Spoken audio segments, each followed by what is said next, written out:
Commerce and trade often go hand in hand with the development of infrastructure. Along the Catawba River, there's a unique state park known for both its natural beauty and for a 19th century engineering marvel. Today we are at Landsford Canal State Park here in Rocky Shoal, South Carolina. The park encompasses just over 400 acres on either side of the river. The most popular thing that people come here for is the Rocky Shoal Spider Lillys. The shallow rocky shoals along this section of the Catawba River makes a great habitat for the spider lilies. But back in the early 1800s, these shoals created a barrier for commerce and trade. With the Industrial Revolution in full swing, textile mills in the northern United States and Europe had an almost insatiable appetite for South Carolina's primary cash crop, cotton. But the Palmetto State needed an efficient transportation network to get this fluffy white stuff to market. So they surveyed all the river systems in South Carolina and determined that they could get goods down to Charleston from the upstate if you built bypass canals around the shoals. This canal right here bypassed about 2.5 miles of shoals.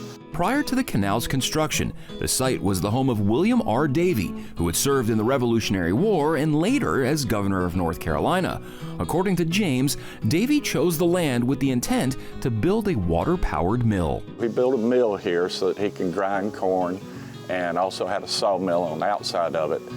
And when he built the mill, he designed it with a mile-long mill race, which is how the water gets from the river through basically a canal or ditch to the mill site so that it can run the wheel to grind the corn and run the sawmill. Davie's mill race provided engineers with a head start.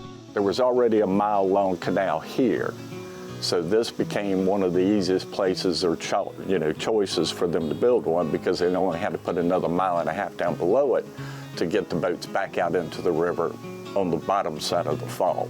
The state of South Carolina paid just over $120,000 to build Landsford Canal, with plans drawn up by American architect Robert Mills.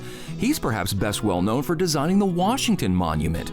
The actual construction work took about 3 years, using both enslaved African Americans and northern stone masons.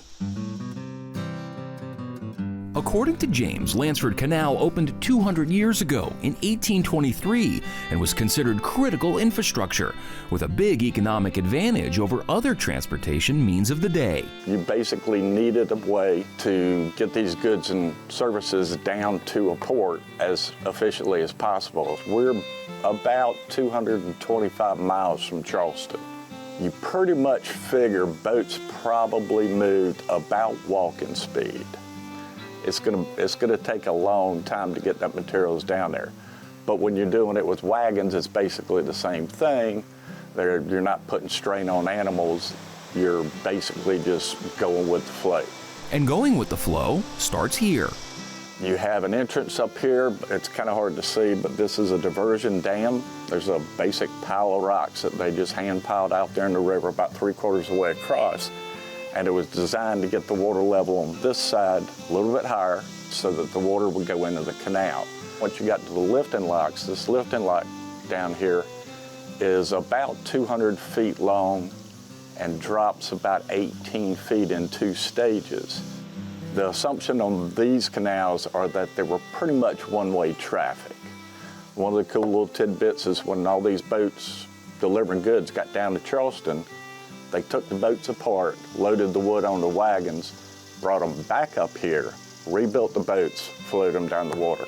This canal operated from about 1823 was its initial opening to about 1831 to 35. We've got records that show that the employee that worked here was called a bank ranger, and his last payment was in about 1835, 1836. The canal only operated for a little more than a decade. It and other canals in South Carolina were made obsolete thanks to railroads. When the railroads started coming in South Carolina in 1831, I think the first line was, they called it the Hamburg line, which would have been from Augusta to Columbia. And once they started spurring off of that and running down to the coast, they found that that was a lot speedier and a lot more secure way to get the goods down to the coast for shipping. For Carolina Impact, I'm Jason Terzis reporting. Thanks for watching, and if you don't want to miss any more great regional stories, please subscribe to our PBS Charlotte YouTube channel.